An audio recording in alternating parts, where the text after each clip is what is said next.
You know what? I just heard basang sisiyo with this tower energy no pagkakita ko nito.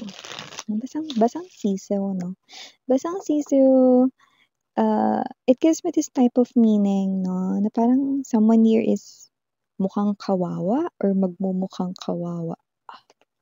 Yan. Don't worry, I don't see that nasa side nyo yon. It looks like this is the energy or tatapakan na energy ng person here, no? Na kumukonect strongly to yours, you know, sa iyong energy. Let us see. Basang sisiw, kakalurky.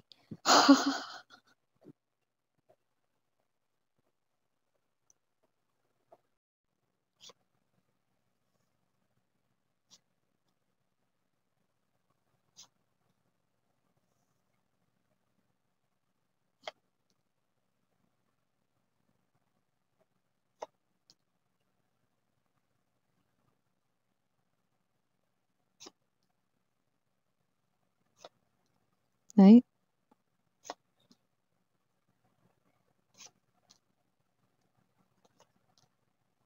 Okay. This is your energy, what I'm picking up. 7 of coins to the 10 of coins energy. This is coming in very strong. Oh, definitely.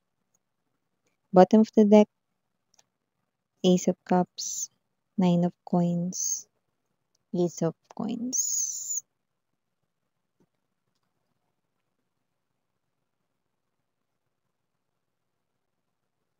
Hi and hello dear collective, my name is Yan. Welcome new subscribers, returning Istam buyers. Thank you sa inyong walang sawang love and support for me. At kung hindi nyo pa na-subscribe pa tayo other channel, link is down below sa ating description box. If interested, i-click lamang yung link na yan para kayo mapunta there at araw-araw ay nag-upload tayo doon ng collective readings for all signs. And yun nga, wala tayong gender dito sa babae, lalaki, LGBT, everybody welcome. Pwede rin pong i-switch ang mga roles dahil possible talaga magkapalit-palit kasi general reading ito. And at the end of the day, lahat po ay may free will na free niyong gamitin if you want to claim the messages and use it as your guidance or not. So, timeless tayo dito. Pwedeng nangyari na to. Sa iba nangyayari na. Sa iba ay mangyayari pa lamang. So, yun nga, no? Nakita tayo ng energy rito, no? Na meron dito mga babes na parang nakakalimot, no?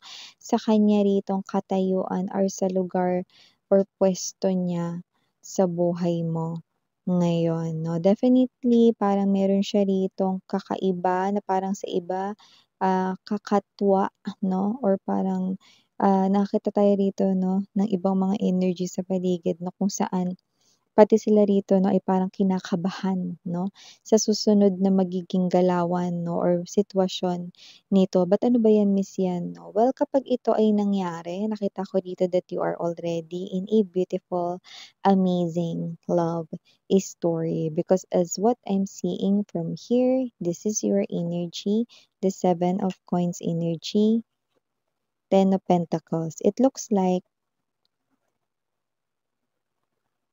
you are dealing with a brand new person, okay? And we have here two new beginnings, okay? Ibig sabihin, nakakita ka na rito, no, ng bagong simula sa iyong area ng pag-ibig, no? At nakikita ko dito that you are so much in love with a new person, no?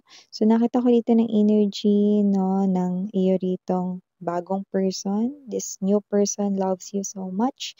But there's also this energy here of your ex, no? At yun nga yung tinutukoy ko kaninang parang bigla niyang nakalimutan ang kanya ritong katayuan, no? Or kung saan siya nakastand ngayon sa buhay mo. 9 of Swords energy, 5 of Wands right here. Kinakabahan ng lahat, no? Kasi baka magkagulo dito, baka may magkapikunan, no? So, bakit kakabahan ng lahat, Miss yan? Kasi yung ex mo with the 9 of Swords energy, no? And there's this, definitely, no, 6 of Cups, no, magiging emotional dito. 'no? To the point na nakita ko rito ng maraming tao. So, possible mga babes 'no, na ito ay kasiyahan, okasyon, baka may birthday 'no, kung saan nandun din present ikaw at yung partner mo 'no, at, yeah, yung new boyfriend mo, new girlfriend mo na LGBTQs, of course, welcome din kayo 'no, and then andun din yung ex mo imbitado 'no, or present din yung ex mo rito 'no. But your ex is being emotional right here, getting emotional at nakakagawa siya rito ng mga actions like let's say, okey, yung mga ginagawa niya for you nung kayo pa, 'di ba? Na dapat hindi niya na ginagawa ngayon lalo na sa harapan ng bago mo 'no. Ano ba yun miss yan? Example, kahit ano naman 'to. Kunwari ganito, mga babes 'no, kunyari sa plate mo ayaw mo ng, kalabasa 'no, so tatanggalin niya yun 'no. Yung tatanggalin na dapat ng partner mo yung kalabasa at ililipat sa plate niya para siya na lang kakain 'no, pero yung ex mo bida-bida kinuha yung kalabasa 'no, nilagay rito, parang ayaw niya niyan. 'Yan 'no, parang gano'n. Parang yung bagong person, alam rin naman 'yun ng bagong person 'no, pero alam mo yung bida-bida siya, singit singit siya ganyan 'no. Or yung iba naman mga babes 'no, lalagyan pa lamang ng person mo 'no, yung iyoritong tubig 'no, yung baso mo lalagyan ng tubig 'no, pero yung ex mo bida-bida 'no, kinuha yung petsil, gusto niya siya yung magsalin nun, 'di ba nakakaloka, 'di ba? This person here is crossing the line, 'di ba?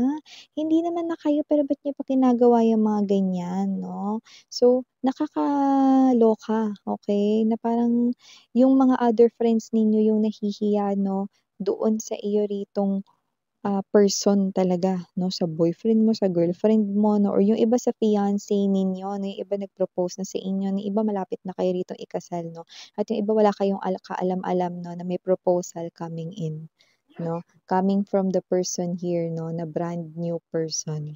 So, nakikita natin dito mga babes 'no, na yung ex mo na parang magpapapansin siya rito, gagawa ng mga actions dito 'no, pero hindi naman na kayo, 'di ba? So, kinakabahan dito ang madla 'no, kasi baka biglang magkapikunan, baka mamaya may bigla ritong tumaob na mesa. Sayang naman yung pagkain 'no, hindi pa nakakain yung iba.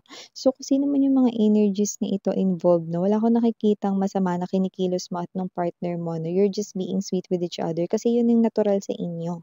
At saka lovers kayo, eh, 'no. In short mga babes 'no, mag-boyfriend-girlfriend kayo 'no, so kung maghawak man kayo ng kamay 'no, i-kiss ka man niya sa cheeks 'no, or akbayan ka niya 'no, or lagi kayong tabi, lagi kayong nag-uusap, eh, natural. Magkarelasyon kayo, eh, kayo yung magkasintahan 'no, hindi itong ex mo na ito 'no. So, parang may sa kanyang bumubulong, "Uy pre, anong ginagawa mo?" Yan 'no. Parang sinasabihan siya rito 'no, na, "Ano ginagawa mo? Mapapaaway ka niyan, gusto mo mag-black eye?" Gusto mo bang black eye? Yan 'no. Kasi kami ayaw namin ng gulo, eh, alalahanin mo birthday ito ng ganyan-ganyan. Baka may birthday rito yung friend ninyo, baka binyagan ito na may mga bata dito, 'di ba? So, parang respeto na lang din, 'di ba? Kasi hindi niya kinakaya, eh, 'no, mga babes 'no.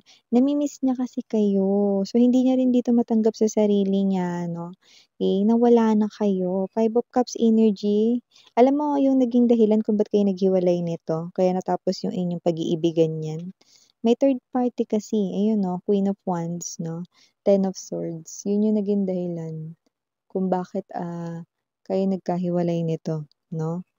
So, nakikita ko rito na hindi ka na affected sa kanya 'no, pero parang, may energy ka rito 'no, na yung nagiging awkward ka. Kasi yung mga pinapakita niya rito 'no, para siya ritong lumalabas na hindi naman siya yung boyfriend, pero siya yung gumagawa ng gawain ng dapat yung boyfriend or yung girlfriend mo yung gagawa or that yung fiancé or yung, future spouse mo yung gagawa, 'di ba? So, kung sino man 'tong ex mo na 'to 'no, yeah, kasi he or she is operating 'no, medyo too sensitive 'no, or very sensitive, very emotional ang energy niya kaya ganyan. Para siyang nawawala sa katinoan 'no, habang kinakabahan lahat 'no, baka mamaya biglang may mag-away dito or whatever 'no, pero hindi gano'n yung person mo. Lumabas dito na yung person mo 'no, is someone here 'no, na hindi yung, ano ba gusto mo, away, gulo, 'yan oh, hindi yung ihahagis yung mga upuan.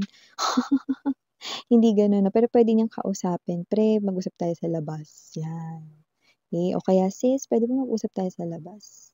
'Yan 'no, gano'n 'no. Pero hindi yung energy na bigla na lang yung jojombagin 'tong ex mo or whatever 'no. Yung ex mo puwede pa, kasi yung ex mo parang may energy na may pagka-hoodlum, eh.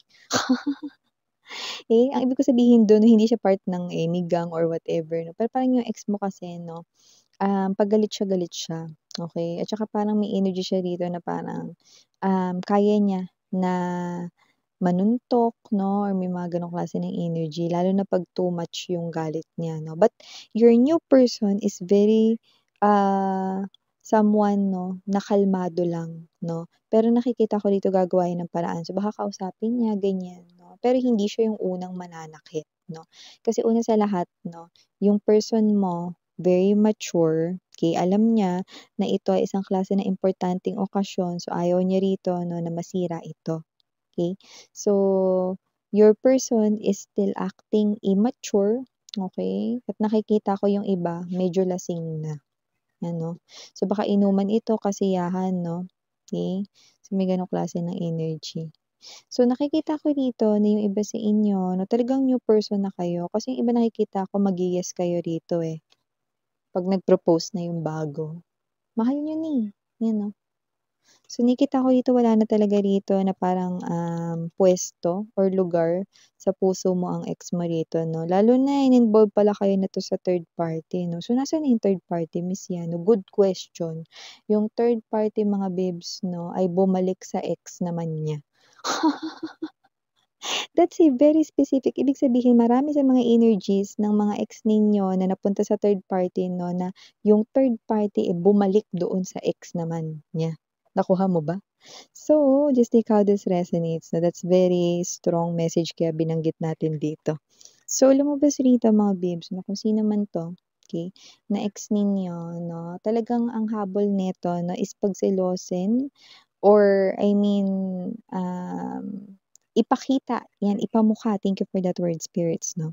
Ipamukha sa bago mo 'no, na, kasi parang ganito, eh, may gusto kong sabihin nasa dulo ng dila ko.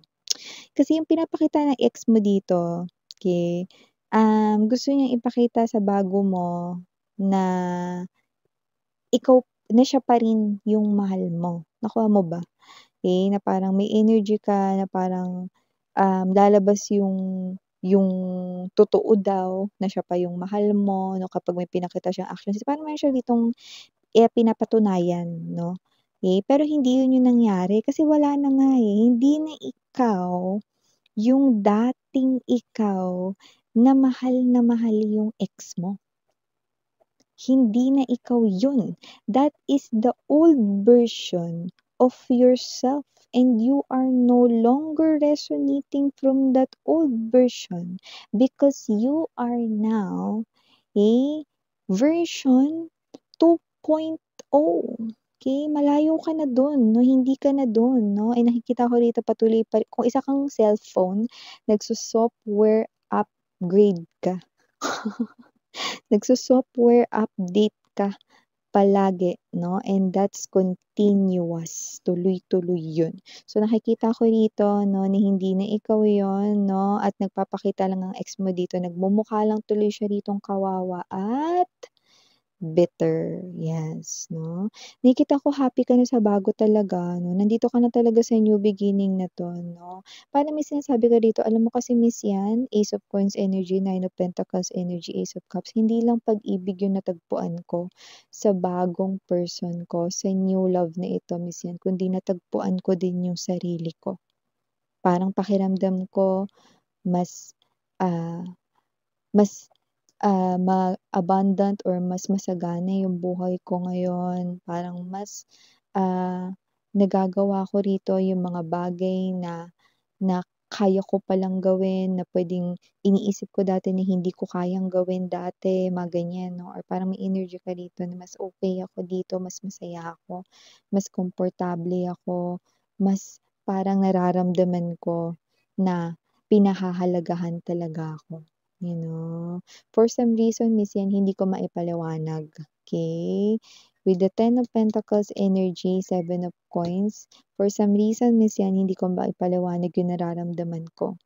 Parang pakiramdam ko safe na safe ako with the new person. Ang ibig mong sabihin dun sa nafi-feel ko 'no, is safe na safe ka, meaning to say hindi ka nakakaramdam ng kahit na anong harm, hindi ka nakakaramdam ng kahit na anong pain na papalapit sa'yo or mafi-feel broken-hearted ka, walang gano'n.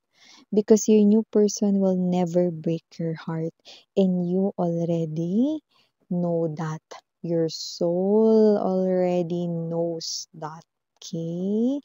So definitely Ba-bye na.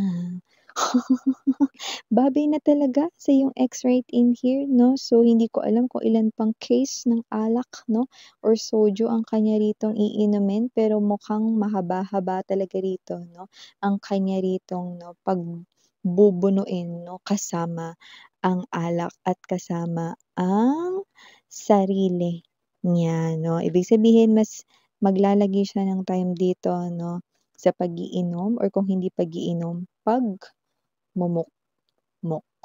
So yeah, for the initials, I know you've been waiting for this. We have here letter N, letter D, letter I, letter K. We also have here letter J, and last but not the least, we have here the letter F. So yeah, these are all the messages we've got right here for you guys. Thank you so much.